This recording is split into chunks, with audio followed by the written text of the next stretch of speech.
অনুজ হয় মই অনুজ পিছে আপুনি আচ্ছা আপুনি তাৰমানে দেউতাক খাৰাং নুখুলে নহয় খাটা অলপ বহুত গৈছে পিছে আপোনাক কেতিয়া লগ পোৱা আৰে মই তোমাক ঘৰতে এতিয়া খুব গম পাবা তুমি আচ্ছা তোমাক মই লাষ্ট তোমাৰ বয়স 4-5 বছৰমান আছে নহয় কি কৰিবা পুলিচৰ চাকৰি এই চাকৰি লাগিলে দুজনী এখনত থাকিলে 20 বছৰ নামলৈ তোমাক 6 বছৰ তোমাক বহুত সৰু আছিলা এতিয়া ৰাস্তা থাকিলে ধৰিবই নোৱাৰিলেহেঁতেন ন এতিয়ালৈ আপুনি মোৰ চিনাকি আছে এতিয়া মুখেৰে প্ৰায় আপোনাৰ কথা শুনিয়ে আৰু ঘৰটো মাৰিলে আপোনাৰ কথা শুনিয়ে হয় নেকি হয় হয় পিঠা মোৰ একমাত্ৰ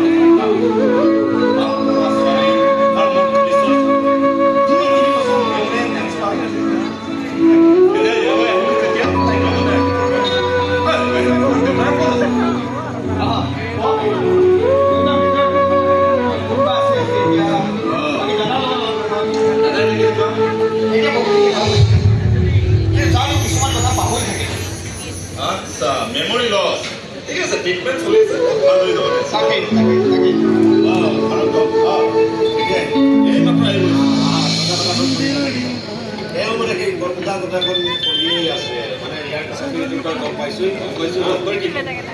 কৈছে যে তাৰ কিছুমান প্ৰব্লেম আছে সেইখিনি প্ৰব্লেমখিনি লাহে লাহে নিজে চল্ভ হৈ যাব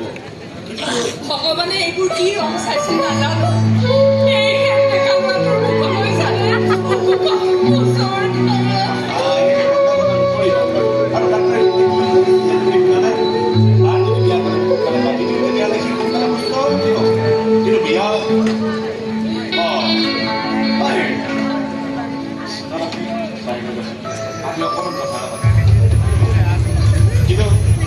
ইয়াৰ কাৰণে নহয় এতিয়া তই বিয়াখনৰ কথা কি কওঁ বিয়া পাৰিলে ভালৰ চান্সটো বেছি কিন্তু কি হ'ল কিন্তু বুলি লৈ গ'লি নহয় মানে আমাৰ দৰে এটা এবনৰ্মেল ল'ৰালৈ কোনে ছোৱালী তালৈ বেলেগে ছোৱালী বিচাৰি যাম কিয় তাৰ এখনেতো ঠিক হৈ আছে তোৰ ছোৱালী শিকা আৰে ঠিক কৰি থৈছো এইটো সঁচা কিন্তু এজন দেউতাক হিচাপে কোনটো সদায় ছোৱালী বিয়াটো হয় আগৰ কথা কিছুমান পাহৰিছে লাহে লাহে ভাল হৈ যাব আৰু যদি ভাল নহয় আৰু যদি সুস্থ নহয় তেতিয়া মোৰ ছোৱালীৰ জীৱনটো অন্ধকাৰলৈ ঠেলি দিয়া যেন নহ'ব এই ছোৱালীজনী জন্ম হোৱাৰ পাছতে তোৰ পৰিবাৰ ঢুকাইছে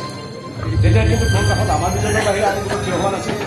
আৰু তেতিয়াই তই মোক কথা দিছিলি যে তোৰ এই ছোৱালীজনী মোৰ ঘৰলৈ তই বোৱাৰী কৰি কথা দিবি এইবিলাক কথা তোৰ নিশ্চয় মনত আছে পাহৰিলে মহাপাপ আছে কিন্তু তথাপিও এটা এবনৰ্মেল ল'ৰালৈ মই কেনেকৈ ৰাম এবনৰ্মেল নহয় আৰু ডাক্তৰে কৈছে তাৰ লগত বিয়া কৰা সোনকালে পাতি আমি শিকাৰ কথা কোৱা নাই তাৰ কেৰিয়াৰৰ স্বাৰ্থত এই কথাটো তাৰ পৰা আমি ভাবিছোঁ নহয় কিন্তু সি যে বেলেগ ছোৱালী ভাল পাইছে এই কথাটো মই একেবাৰে ঘৰে